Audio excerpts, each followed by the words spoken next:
from Louisville, and I am up here in Boston where it is 90 degrees and you could cut the air with a knife.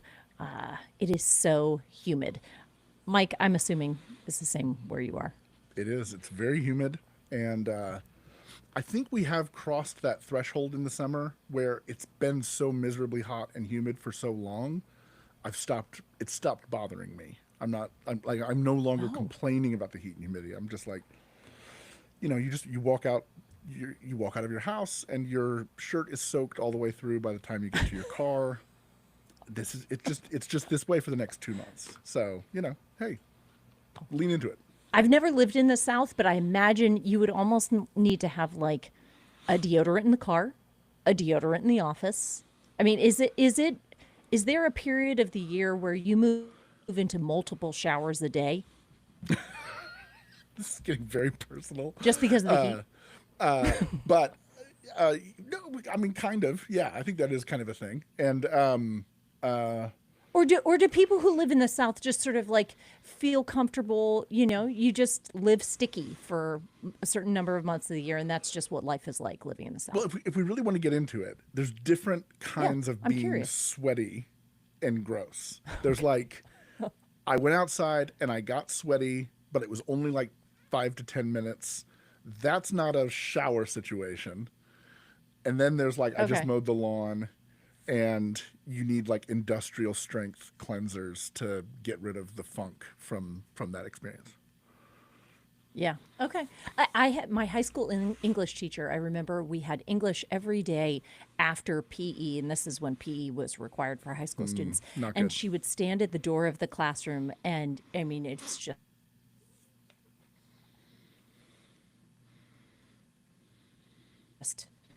a lot of different smells coming in. Women do not sweat. Okay. I don't know. That sounds glamorous, but it also sounds very deep south to me. I'm not sure. But friends, thanks so much for being with us tonight. We are so glad to just hang out with you for the next hour and take your questions. So if you've got a question in the comments, feel free to let us know what you're thinking about. Thanks so much to all of you who have already sent us questions. We're going to be answering those tonight as we can. And of course, joining me tonight is Mike Cosper, our senior commentator. Mike, you rushed home to join the live stream tonight from something that I think is kind of interesting that you're doing with your daughter. You want to tell us about it? Yeah, my daughter was cast in a local community theater production of The Diary of Anne Frank, and through a series of surprising events, for which no one is more surprised than me, I have been cast as Otto Frank in the same show. So it's mostly a youth production. It's mostly high school and college kids that are putting the show on, and then there's a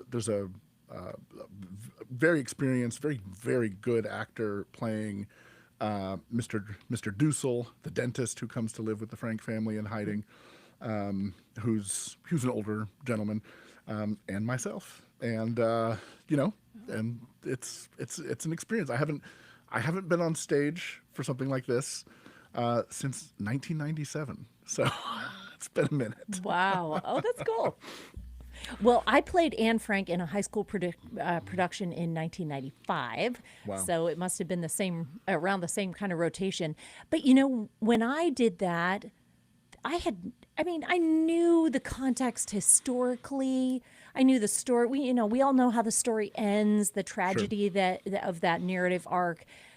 But is there something different coming back to a story like this now as an adult, as someone like you have spent so much time studying about anti-Semitism, about the conflict, researching about the conflict in the Middle East, and now you're kind of like living that narrative of this story over and over every night at practice. What is that Yeah. experience like to bring this all of what you know now as an adult Yeah. to this very, not a simple narrative, but one that's got to wrap up because of stage restrictions in, Sure. 90 minutes or 2 hours. Yeah, I mean, I'll say a couple things. I mean, one is that having not seen the show or read the show in many many years, when I came back to read the stage play, I was kind of blown away at some subtle things that are being done with the text to tell the story that really set it up to be this incredibly beautiful, heart-wrenching human drama. So in that sense, it's just a great story to be a part of. And I think having read, there's a really excellent book on anti-Semitism that I would commend to our listeners and viewers, called "People Love Dead Jews" by Dara Horn. She is a literature professor at Yeshiva University, just a brilliant writer. And what she talks about is, she says, if you look at the way the first chapter of the book is about Anne Frank and the complicated way that she understands the story of the Anne Frank story. People love that story because it's the story of vulnerability, and it's the story of tragedy and loss, and it evokes a lot of sympathy.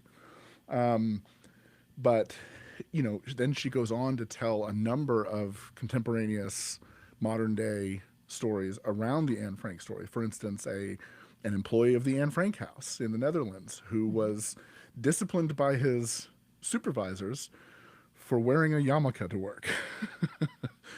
Wow. You would think, like, of all the places for a Jewish person to feel perfectly safe wearing a yarmulke to work, the Anne Frank house would be near the top of that list.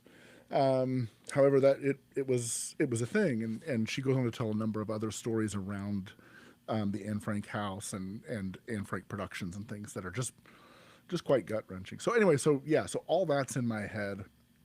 But honestly, I'll tell you the moment in putting this thing on that where it first really sort of got to me is the way the show is staged. It's the whole thing takes place in the secret annex, right? This hidden apartment Yeah. where these two families are living, and I spend a big chunk of the second act sort of retreating to my bedroom to get out of the way, and literally to, like, Otto Frank is like getting out of the way of, like, the other couple fighting or stuff going on that he doesn't want to be a part of, or whatever else it might be. And there was a moment where we were working on the show, and I go back into that room, and somebody slams the door. And where I flash back to was to being in the Gaza envelope in fall 2023 and stepping into these bomb shelters that families in Kfar Aza, this kibbutz right there on the Gaza border, this place where they had gone to hide when Hamas came. And none of them had locks. And it was because they had no locks that so many were killed and so many were kidnapped and other things. And I just remember standing there for a minute thinking about, this is about the size, this is about the shape of one of those bomb shelters. And as you can imagine, that was a very emotional sort of moment for me, given all the work I've done over the last 2 years. Yeah. Wow. I mean, just your description of it brings tears to my eyes. Thinking about, there are so few things that bring us into that emotion in such a visceral way. And one of the things that's so interesting about the story of Anne Frank is that it's almost like it becomes this trope for what are you willing to do for your faith, or for, it's sort of like, well, if you were called upon to lie to hide a Jew, would you be Right. willing? It's like this Well, and that was like a a meme measure. for a while, right after October Exactly. 7th. Would you hide me was a thing a lot of people were Yeah. posting and talking about. But what does the story tell us is our responsibility? I Yeah. mean, to care for the vulnerable. And here I'm thinking, not so much October 7th, but I'm thinking, we've talked on the show about migrant families who are struggling, worried to go get groceries or show up to work because they may be detained by ICE agents. I mean, there are vulnerable people among us. What do you feel like, in your experience of living this story over and over again as you practice it, has it shaped how you think about caring for people who are vulnerable? I mean, do you feel like you can answer that question of, would you hide me, better now after living in that story? Yeah, well, let me say a couple things, because on the one hand, what I mostly think about is, who are the people in my life that I would, if I needed to hide, right? Like, just be clear, like I'm not Jewish, I'm not an immigrant, like Yeah, I yeah, don't yeah. have any of those risks. But if some circumstance came together, like who are the people that I could count on? And there are certain people in my life, like, I mean, frankly, like my mother-in-law would be a Corey Ten Boom type figure, like, and she would be doing everything in her power, and my father-in-law too. But like, she's one of those sort of titanic. She's, she's a little German teacher, Frau Huff is her name, and she would be one of those quiet heroic figures. I think there's just no question in my mind, and and the more closely I look at these stories, the more difficult it is to say that about somebody. Like there's not very many people in my life I can point to without flinching and going, oh, that's a person, because that kind of courage is, I mean, history tells us that kind of courage is much more rarefied. I'll say the other thing that I think a lot about, and this comes back to what Dara Horn has written about the story of Anne Frank, is that what's the most beloved what's the most beloved quote from the Diary of Anne Frank? It's despite In spite of everything. everything, I Yep, still believe. Yeah. right. And so I'm going to now ruin that quote for you, right? Which is something Okay, so Dara here's the Horn quote. I'm says. going to read it before you ruin it. Here Right. it is. Okay, Anne Frank says, "In spite of everything, I still believe that people are really good at heart. I simply can't build up my hopes on a foundation consisting of confusion, misery, and death." So Okay, break it down. when she wrote that, she'd been in the annex for about 2 years. She hadn't seen all that the Nazis were capable of. She certainly had not seen Westerbork, which would be the place where they would be sort of concentrated in a ghetto before they would be shipped off to the death camps. She died in Bergen-Belsen.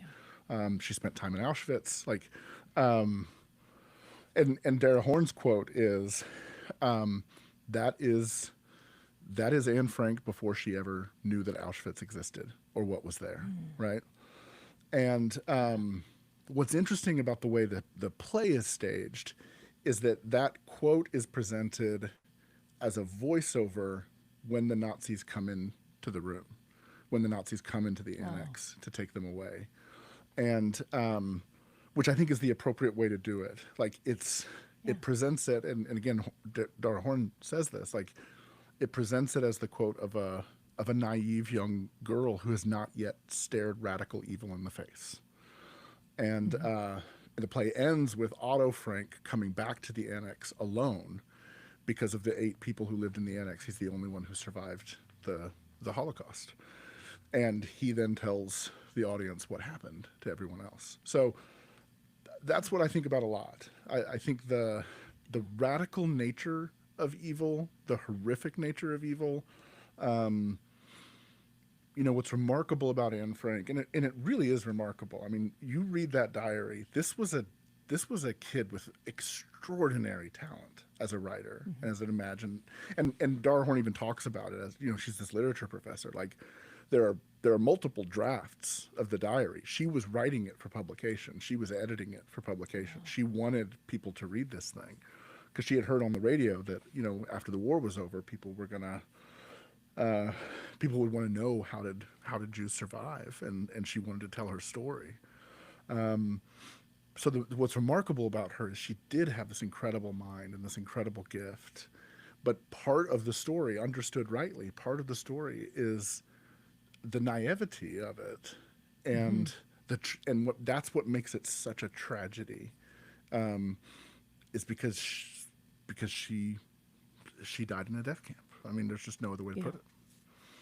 Well, and as Christians, we don't live in that kind of starry-eyed, everyone is good. We're not informed by that, Yeah. which seems to make the need for the Frau Huffs of the world even more important. We Yeah. belong to one another, and it's not a cliche to say we need to have each other's backs, Right. whatever the cost. So it's yeah, when you know how bad things can be, you know how important it is to have a community that sticks around and sticks Yeah. with you. Which, when I think about that, I think about our bulletin community as an extension of that because, I think for a lot of listeners, I think you and I have experienced this. There's a sense of political homelessness, sometimes spiritual homelessness that Yeah. we feel, we're not literally physically annexed. We're not living under oppression, but we do have this sense of like, this world is not my home. I don't know where I belong.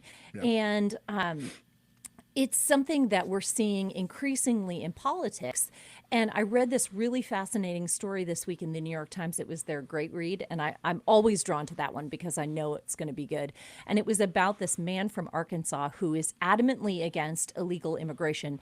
And it was the story of him falling in love with a woman who is here illegally from Ecuador. And the course of their romance, his dying mother's wish is that he would find love, and so as she's aging, he goes online and he uses a dating app. He meets this woman, they fall in love, and it's after he's totally head over heels that he finds out that she's here illegally, and he is wrestling with all of these feelings that he has because he has watched industry change from being local to heading overseas. He's hearing all these things about how immigrants take jobs and they're filling emergency rooms and that kind of thing. And the course of their romance really highlights the complexity of quote unquote good and bad immigrants, that label, and how much personal stories play into the way that our politics are shaped, and how the polarization just really sequesters us from the deep needs for relationship that we have. And so, of course, a story like this sends me digging, right?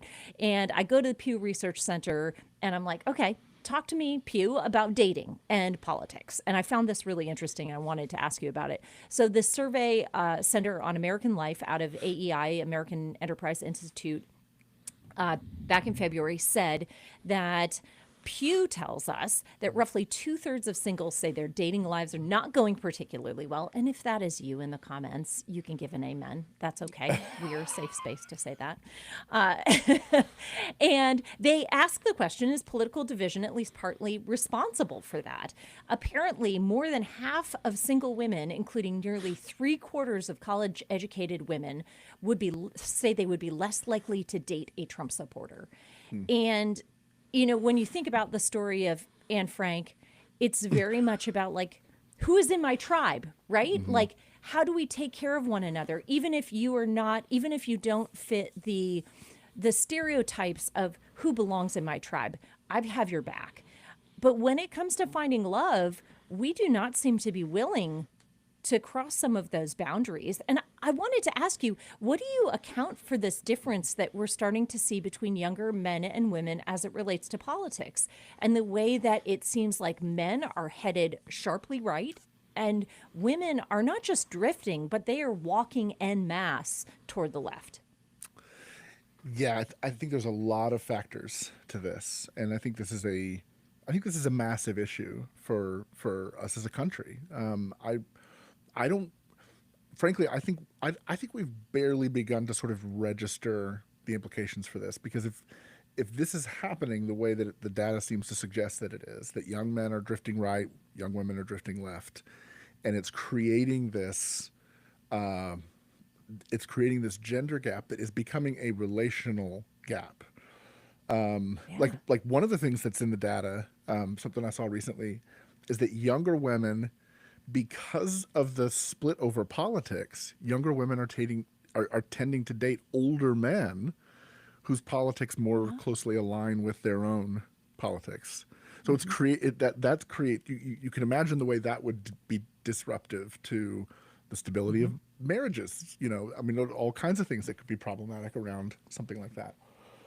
I also think about this a lot. There's a guy named Scott Galloway. He's a tech writer. He's a professor, a marketing guru kind of guy.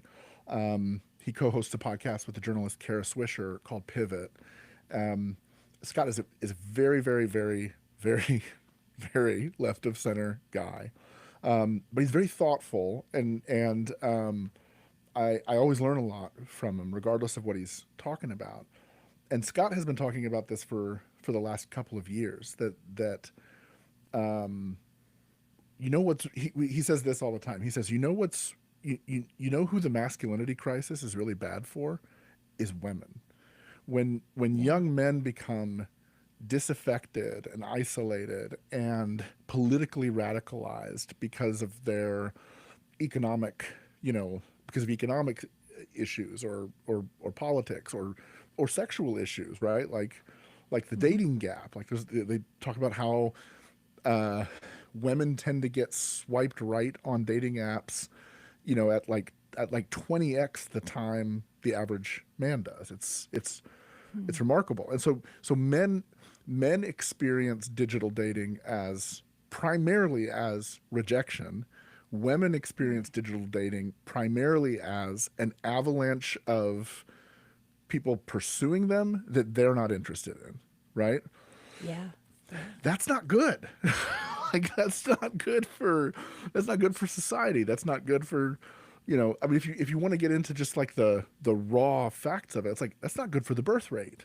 If it's not good for the Yeah. birth rate, it's not good for the economy. It's not good for, you know, anyway, it's not good for civics. So there, there's so much. I mean, obviously, like there's so much we could tap into in this conversation to say like all the reasons this is a problem, and I don't think I think we've just barely begun to even kind of reckon with it. What does it look like a Yeah. decade from now if young men for a decade are moved further and further right, and young women, because of issues like abortion and the gender gap in the workplace and a number of other issues, are moved further and further left? Like what does that mean for society? What does that mean for relationships? What does it mean for child rearing? What does it mean for education? I don't know that we've even begun to unpack what that could look like over the next few years. No, and I think it's something that needs to be named. Ryan from Tupelo says, "It's me. Dating life has seen better days. I think I need a swag hat." Ooh, if you're talking about this was a gift to me from Michael Cosper. I am Smurfette. No matter the bad things that happen, I don't necessarily believe that people are always good, but I do believe there is blue sky up ahead. So, yeah. I'm Smurfette. But no, I do think, Ryan's right. We got to name it. We got to say, this is me, because I think for a lot of people, they struggle with feeling politically homeless. They Mm-hmm. struggle with feeling spiritually homeless in their congregations, in their families. And they just let it be this sort of like low level buzz while they try to compartmentalize and keep going. But when it comes to these most intimate relationships, like this Chris Alred in the New York Times piece, he fell in love. He wanted something more than just a compartmentalized life. And now he's living with massive complexity. The woman who is now his wife is going to be she's no longer able to be here. And so they are returning to Ecuador, and he has decided to go with her. And that is huge. And I don't look at it so much as to say, oh, oh, this is so amazing, the things we do for love. I look at it and say, wow, this man doesn't have a community around him to talk about how he feels politically homeless. He has a woman he loves, but even in the midst of their relationship, there's dissonance there. Mm-hmm. That's a really hard way to live. And I Yeah. wonder, on a practical level, you could say, oh, what do you do with that when you're dating? But I wonder what the role of the church is in this. Is it the role of the church to say, okay, all y'all major on the majors and let go of the other stuff? Or do we need to do something more to be better in better alignment with each other, do you think? Yeah. Well, and it's also, I mean, so I'm going to avoid answering the question because I don't have an answer to the Okay. question, and I'm just going to sort of expand the complexity because I think another way to think about the whole problem is that it's a reflection on this reality that like politics has just poisoned everything. It's taken over Hmm. everything. It's like you can't just like meet a nice gal, meet a nice guy, and go, oh, our parents know each other, we come from the same milieu, maybe if we don't go to the same church, we go to the same kinds of churches. Like that's going to make this really, really easy.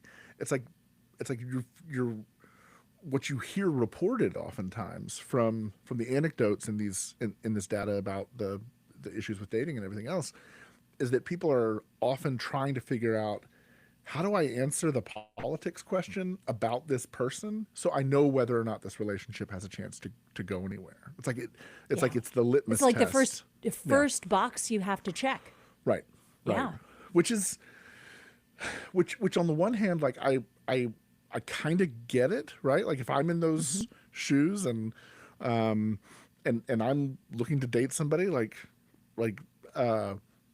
I can acknowledge the fact that somebody who's on a very different political page than me would make dating them extremely difficult because of all the social implications, because politics has just sort of consumed everything. That's not good. I mean, where that leads is not good. Politics has become way too important. Okay, so we've been talking about this under the premise of two people who don't know each other meeting each other and trying to kind of dance around the politics question. But Bulletin listener Sam asked it's sort of a vector question about this. He said, how do you compassionately deal with people who hold a conspiratorial worldview? One of the most important people in my life has gone down this road over the past few years, and I don't want to lose him. So it's not just, hey, I'm going to sniff out whether you're a Trump supporter or whether you voted for Kamala. It's, we used to sit at the same Thanksgiving table together, and now I don't even know how to talk to you, but I love you enough I don't want to lose you. What does Sam do? Well, I think one of the key things is to determine to love the person means in part being willing to let some things go around the conspiracy stuff, right? Because I think that what often happens in this, I mean, I was in a situation with some family members whom I love dearly, a few months back. And this was right before the election, actually. So it was almost a year ago. It was right before the election. And we were sitting around and we were telling family stories. And then sort of one thing leads to another. Somebody brings up the upcoming election. And like the QAnon cousin started QAnoning really hard, like instantly. Like it was like you felt the temperature in the room change, sort of, Yeah. And like a few of us are kind of looking at each other, and my cousins that know that I'm a journalist and I cover some of these things, they're looking at me like, are you gonna address this? Because this will get real weird if you do. And I just sat there and sipped my Diet Coke, and because there was and the Smurfette in the room is saying, pumpkin pie, anyone? Yeah. Anyone for some pumpkin pie? Well, because the thing that I think often about these kinds of conversations is like, what do you hope to accomplish, right? Yeah, so true. At Thanksgiving dinner or at something else, like, do you really think you're going to be able to actually sort of shift their ideas and their attitudes? The other thing I think a lot about is, do I think that everyone else sitting around this table doesn't know this person is being crazy right now? Or are they like me? They understand what time it is, and they love this person, and they're just going to give them however much rope they need to sort of get this out of their system, and then we'll be talking about football in the next half an hour, hopefully sooner when we can turn the corner there. I think you have to ask the outcome question, though. Like, what do you expect to change in this? How do you expect to actually be able to affect a person who is like this? And usually those conversations have to be one-on-one. They have to be lower stakes, right? Because what you don't want to do is you don't want to embarrass the person. You don't want to create a mob-like atmosphere where 6 people all of a sudden turn on them and say, oh, no, you're the crazy one. Like, somebody who's really gone down the conspiracy rabbit hole, they're going to love that, because they're going to be like, I'm in on a secret. That's why they like the conspiracy theory, is the feeling of being an insider against the outside world. So you're not going to change anything with that. You have to look for more kind of subtle ways to just ask questions and invite a broader conversation. And in my like more sort of pastoral experience from years back, how do you move somebody through that? You kind of have to let them burn it out of their system. And some people it doesn't ever Yeah. burn off, but um, But I think when for the yeah, majority it does. yeah, And we're scared about the outliers, yeah, right? We tend to look at the possibility and not the probability yeah. of things going really haywire. But you're right. For most things, the fuel burns out after a while, and they're back to talking about the quirky stuff that they used to. And I if you're I will say willing to this. sort of wait through that, you still have a relationship on the other side, right? Yeah, and I will say this. I think the thing that is important is when it you do need to ask sort of a boundaries question where you say people who love this kind of conspiratorial thinking will often sort of throw it to you to say, you know what I'm talking about, you know what I mean, you know this, you know, or whatever. I hate that. And I think you got to find ways to be able to go, I understand what you're saying. I'm not with you, but I understand what you're saying. And because what you there's an element of it, like there comes a witness moment in some of these situations with family oftentimes where because this happened to me, like I found myself in that very conversation needing to say, listen, I understand what you're saying and where you're coming from. I'm not with you at all, but I understand what you're saying, right? Which was a way of not creating conflict because I didn't jump into here's all the reasons you're wrong or anything else like that. But it was just it was important to me in that moment to be able to kind of say in front of, you know, the other people at the table, like, no, I don't endorse any of this. You know, Yeah. Yeah. that matters. Yeah. Yeah. Luke from Grand Rapids says he's grateful for all we do at the Bulletin. Thank you. Thank you for that, Luke, and for being faithful voices. And I think that's the calling of each of us, right? To figure out what that means to be a faithful voice. Um, Sometimes it means being quiet, sometimes it means speaking. And Kyle asked a question that I actually want to go back to because I think this is really interesting, and I kind of want to pull this thread a little bit because, we've talked about tribalism a little bit, about feeling politically homeless, and about how that relates to relationship building. Whether it's across the Thanksgiving table, in small groups at church, or in dating. And Kyle asks, were there different themes of dating problems when Mike and Clarissa were in their 20s? I feel like every generation has their own spin of problems to solve. Hmm. I feel like that's a hearty amen. I mean, when my husband and Rob and I were dating in the early 2000s, I feel like we were still on the tail end of purity culture. Yeah. And so the questions around dating were very much related to that. And I mean, I don't think he even knew what he thought about politics.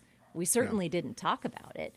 Um, More of the things we talked about were things related to standards of purity in dating, or Yeah. you know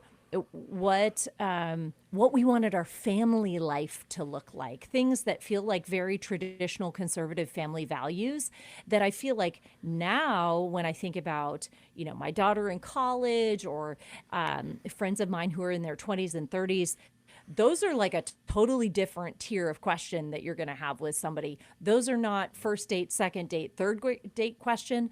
Those are questions that you are asking after you have vetted them on a whole number of different Hmm. topics. Does that resonate with you? It does, and actually, it's man, it's such an interesting question because I think back to so full disclosure, I got engaged at 18, married at 19. Like I'm one of those, right? Um, and so I don't have this like, you know, deep well of experience of dating and to sort of understand some of these questions. But I was also a pastor for a long Mm-hmm. time, and I pastored in a church with very young people, and so I walked with a lot of people through these experiences and saw it a lot. And I think it's interesting that I'm grateful for the question because it helps me to even kind of articulate some of this. Like one element was people were much more interested in questions of like compatibility, interests, Yeah. you know, and it was almost like this thing where it was like if we can be really good friends, we can work out the other stuff. Like we can find alignment on some of these other things. I think back to like 2004, right? Like that was a pretty contentious presidential election. 2008 was a pretty contentious presidential election. I can't think of any kind of like gender dynamic around any of that stuff, right? Even while I could point to people who were in our church who voted on both sides of that election in both years. So yeah, I mean, I find the question just kind of extraordinary because people just approached all of this stuff so differently, and I do think I wonder how much the performative nature of social media has transformed some of this, because it's almost as if part of what you bring to here's what it is. 20 years ago, when you dated, you weren't bringing your personal brand on your first date, right? Here's who I No. am. Here's what I'm going to do with my life. Here are the things that I value. Here are the podcasts I listen to and the I couldn't influencers I internet follow. stalk you back then. Exactly. And No. now it's this whole thing where you kind of have to be, it's like it's like this really twisted version of, Peter's thing about always be ready to give a defense for the hope that's in you. It's like always be ready to give a defense for the Instagram influencers that are shaping your decisions, and that's where that conflict and tension comes in, because he shows up with a list of like, well, here are my top 5 podcasts, and she shows up with a list of hers, and if those don't align, they're going to go in different directions. I Yeah. think that's really strange. I mean, Yeah. it's a thing about our information environment and branding, and yeah, I think that is a very problematic thing. I feel that in a really personal way, someone who, my husband Rob and I were married in 2002. He died in 2019, and I remarried again. And so I have experienced the dating in 20 years apart. And I can tell you the second time around, I did ask questions about politics. I mean, and not simply because I'm in my mid 40s, but because, yeah, those are things we think about now. I wanted to know, what did you think about abortion? That was not a question I asked when I was in my 20s. And I don't think it's because I'm so much more mature necessarily. Right.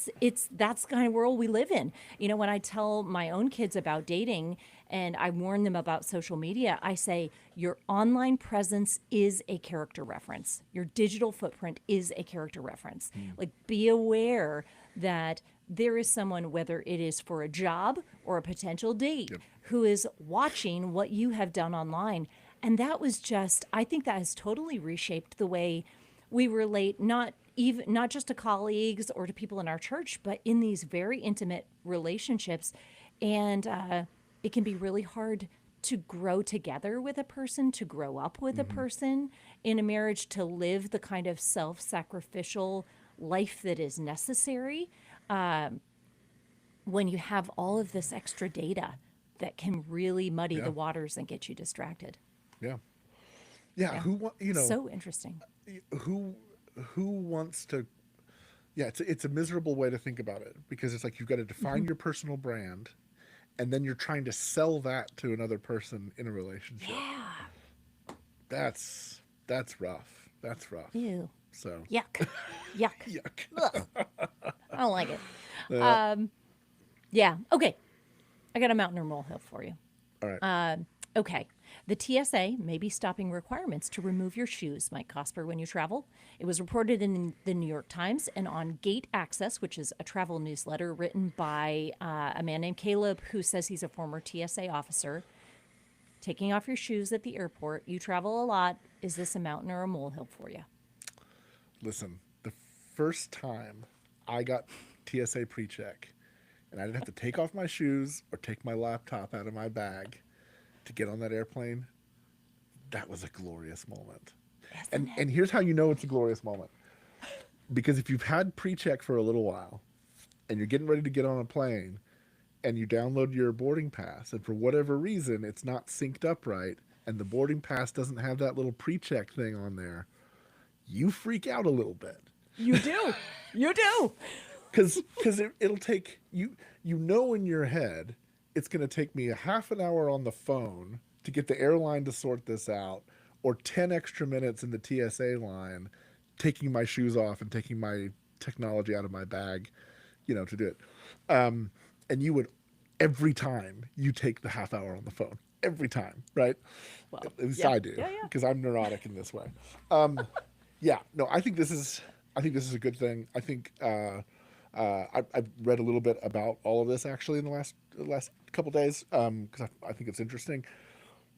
The tech that we have now to do a lot of the scanning and stuff that we're going through when we get on planes, particularly those body scan things that they do, they really can eliminate a lot of the concerns and problems. It'd be much more difficult for a shoe bomber to get through one of those body scan machines than it was 20 years ago. So seems like we're in a good place to move away from that and liberate people. But as for me in my house, I will still be paying for TSA pre-check as long as it's available. Well, it's about ease. It's about ease, and I think ease can symbolize welcome for people. Traveling used to be this glorious experience, very glamorous, where you got a meal on a tray, not a tiny bag of pretzels. Right. And so I think it's just upped the anxiety for people. There are so many ways that people can feel anxious. And I feel like even the gesture of not having to take off your shoes can be an act of welcome. If you do not follow the TSA Instagram account, I commend it to you, listeners, viewers, because it is hilarious. I don't know who is writing it, but it is full of puns, and I love a pun. And I don't spend very much time on social media, but I do love the TSA. Their account is worth a follow. Okay, so one more topic before we close for tonight. Speaking of ease and how it is a symbol of welcome, CT's Kelsey Kramer McGinnis wrote this piece for us this week called Inclusive Worship Shouts, Shushes, and Sings to the Lord, about how autism and neurodivergence can reshape church services. And I really, really loved this piece from Kelsey. I have loved ones who are diagnosed as neurodivergent, and our church is really interested in how people with differences can not only participate but belong in church services. So this was just something that hit my sweet spot. And one thing that I noted in Kelsey's piece was that she said that not only, there's data that we know about the CDC, 1 in 31 children in the U.S. have some form of autism. That's one kid at least in every classroom, 2 on every football team, and neurodivergence takes all kinds of different shapes, right? It is not, there is no stereotype. People have said if you've met a person with autism, you've met a person with autism, right? Because it manifests in so many different ways. But the thing that really caught my eye was she said that studies have shown that kids with the condition are half as likely to attend religious services.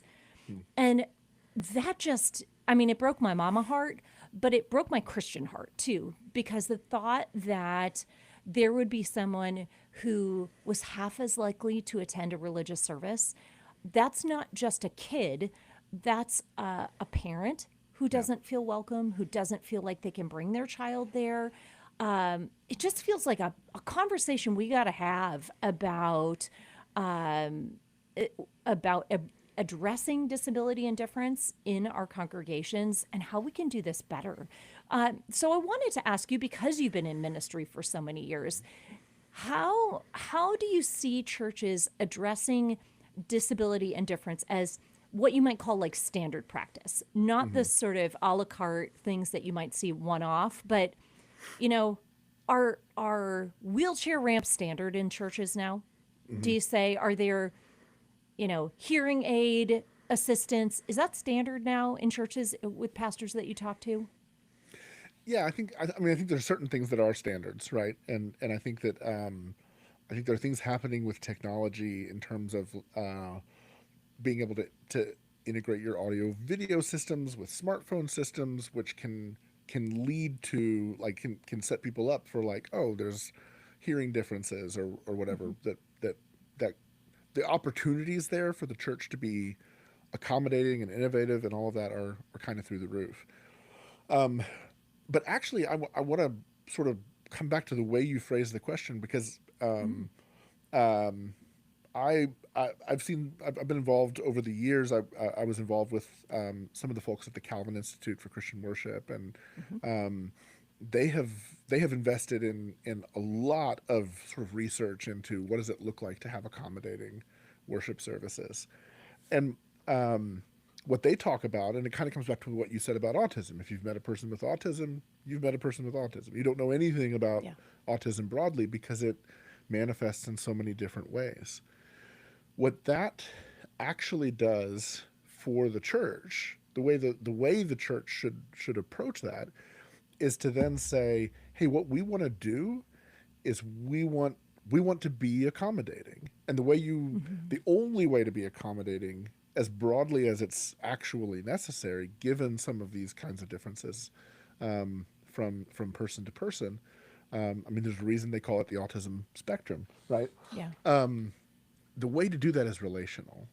So churches that do this really well have volunteers who have an eye on kids, have an eye on, high school kids, students of all ages, and have an eye on parents. And what they're dialed in for is, where do I see stress? Where do I see a kid that's stressed out? Where do I see a parent that's stressed out? Where do I see a family that's like struggling to kind of hold things together? And then what you do is you step in and say, hey, we want to be accommodating as a church. What's going on? How can we help? How can we help your kid? How can we help with this? How can we help with that?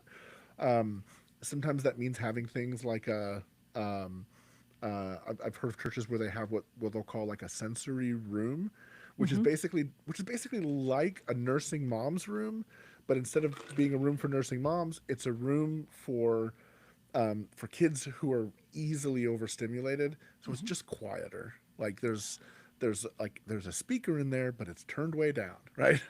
Yeah. And a mom and a child, or like a volunteer and a child or whatever, they can go in there and they can kind of, you can decompress and take things in without being sort of overwhelmed by the volume of the music, or even the volume of the speaking can sometimes be overwhelming to a child with sensory issues.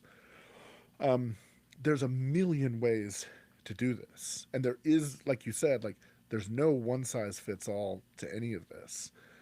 It really is about developing a competency for the relationships, so that volunteers and people who want to serve are invested in going, I want to look for an opportunity to move towards somebody who's struggling and say, we're here for you.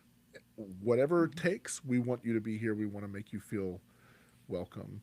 I'll mention one other person's name, which is Jared Kennedy, who's a writer for the Gospel Coalition, who has written about this. He has a child with special needs as well, and he's talked a lot about, and he's done some work over at TGC and elsewhere where they've sort of brought together examples of churches with a lot of different strategies there. It's worth looking at that if this is interesting to you.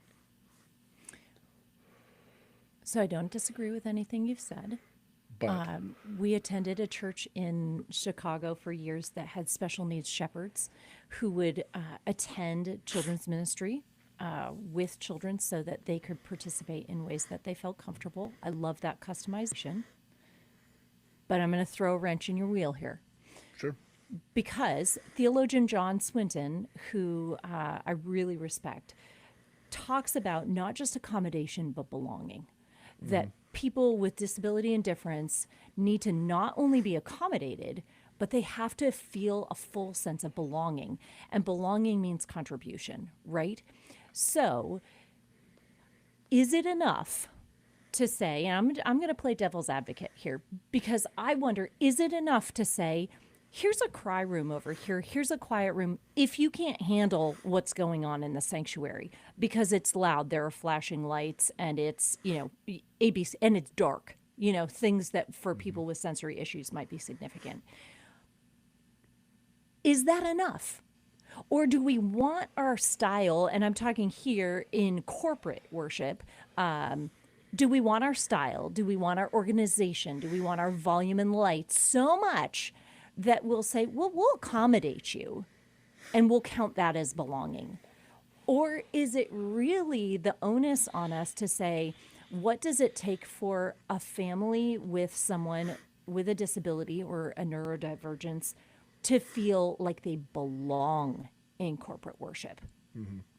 Like, would you be willing to turn on the lights for everybody always for the one in your congregation who needed it?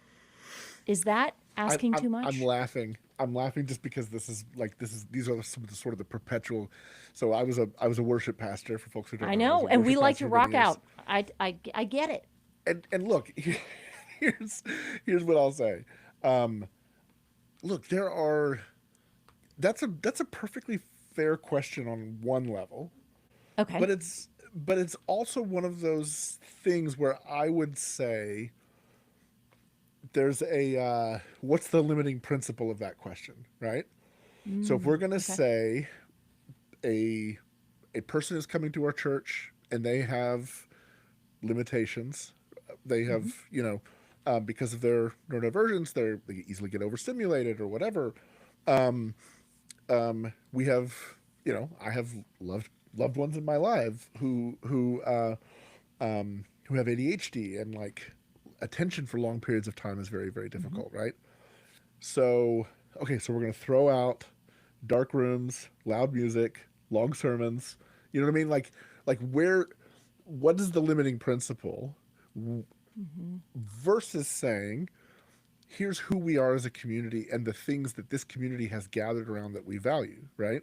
In some churches, that's, Pentecostal churches, that's going to be loud, that's going to be boisterous, there's going to be flags, people are going to be running around, there might be barking, I don't know. It's been a little while since I've been in one of those rooms, but that stuff happens, right? Yep. Yep. But there's all kinds of sort of internal motivations that says, this is who we are as a community and this is what we do. You go to another church and that's like, we meet for 3 hours on Sunday, but it's like 40 minutes of that is like a guy standing up there praying. Another 40 minutes of that is a guy giving a lecture. There's a lot of scripture reading. We read out of hymnals. It's very, very heady. And like, if you don't have a master's degree or like competency to read a lot of like 17th century dead Puritans, this is not the church for you, right? Yeah. And so on and so forth. We can describe a bunch of different churches a bunch of different ways. I think that I think there's a risk in saying let's try to go for the ideal where everybody can come and feel fully a member, because that's not the church, right? Like, there are most of the churches in the world I can't participate in because I don't speak the language. I'm one of these dumb Americans that speaks one language. And so I can go to a lot of churches and understand a lot of what's going on, but most of the churches in the world, I'm going to be sort of left out. We would never say, well, every church should speak every language, right? That's not like that. Accommodation has to have its limits, and I think that for individuals who have those additional needs, there's a reasonableness requirement to the way we think about some of these expectations. What's reasonable to expect of a church to be able to bring someone in to the church as that church understands itself and expresses itself? Who are we as a community and how do we do everything we can with who we are as a community to invite people into it, rather than saying, look, there's a spectrum of challenges for participation for people who have neurodivergent issues. We need to design a church that is primarily focused on serving to bring some of those folk in. Now, last thing I'll say on this is there are actually churches out there that are doing this. There are actually churches Yeah. that are looking at how do we create the most inclusive environment possible, and we really want to serve families that have these kinds of needs, and they're doing extraordinary work on that. And I think that's great. I just would not want to moralize it in such a way where that felt like an expectation we were imposing on all churches everywhere. Does that make sense? Yeah. No, I love that. And I love being able to kind of wrestle with this, because I think that when you have someone enter your church community, whether that person has celiac disease, and so it's Yeah. kind of dangerous for them to participate in communion, Yeah. or children in children's ministry who have a significant allergy where it can be unsafe for them. We want to be able to wrestle with these things, not just about it being the personality, this one person, but Right. how do we present ourselves as a community of belonging and welcome, within the very finite resources and Yeah. and limitations that exist for us. And in the same way And the that way I some like churches, yeah, go for it. No, I was going to say the way I like to frame it is I think that what churches should be thinking about is understanding who we are as a community and the things we value. How can we then make as much room as possible for as many people as possible, including people who come in with differing needs and differing, questions and requirements. I think there is a temptation. I mean, I've seen this a lot over the years. I saw this as a pastor over the years. There is a temptation at times to say, to sort of moralize the accommodation itself and say, in order to make the most room for the most people, you got to turn the music down. It's got to be under 80 decibels. And there's an argument to be made there, but the vast majority of churches are not going to go there. I mean, your average pipe organ is way over 80 decibels. I was in a very, very, very traditional worship service a few years ago, and I was like, this is ear splitting. And I pulled out the decibel meter on my phone, and it was like 112 decibels. I was like, my music's not this loud. Anyway. No wonder Beethoven went deaf. Exactly. So, I think it can be tempting to say, here's the ideal. The ideal is everybody has a, whatever. And I actually think the response to that impulse is to say, no, the ideal is we have this crazy church that is much bigger than any single expression of it. And so there's a church down the road, dude, you want to go to a loud worship service? Go to a deaf church, because their worship often relies on heavy, low-end thumping sound For vibration. to communicate Yeah. the rhythms of the songs. That's not going to work for everybody, Yeah. but it's a beautiful thing. I mean, it's a beautiful thing when you see it. And so the diversity of the church itself is the answer to, well, how do we accommodate everybody's needs? There's probably a community and that has some compassionate people where if the family and the individual, like the leaders, come together, we can figure out how do we accommodate what our family needs, our kids need. Yeah. Wow. I love it. It makes me think of Paul. It's like, not everybody has to be the hand. Not everybody Right. has to be the foot. That there's a place, in the body for all of these different expressions. And I feel like this brings us full circle to all of these conversations have had to do with belonging in some way and how we belong to one another.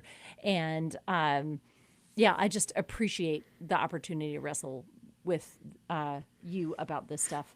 Listeners, Yeah. we are so glad that you joined us tonight. It is so much fun to have you with us. Luke from Grand Rapids, thanks for joining us. And Alexa, one of our listeners, thanks for being with us. It's been so fantastic to spend time with us, or to spend time with you tonight. As we close, I do want to let you know of two things. First of all, if you're not already, subscribe to our Substack, thebulletinpodcast.substack.com. It's where you get our news digest every week. It's where you can take our listener survey. It's where we announce swag, all kinds of good stuff. And also, hey, it's only Tuesday night. And join us on Friday morning for our next episode. We're going to have a great time. We've got a great list of guests who are going to be with us. Russell will be with us. It's going to be a good time. Thanks so much for joining us. Have a great night, everybody.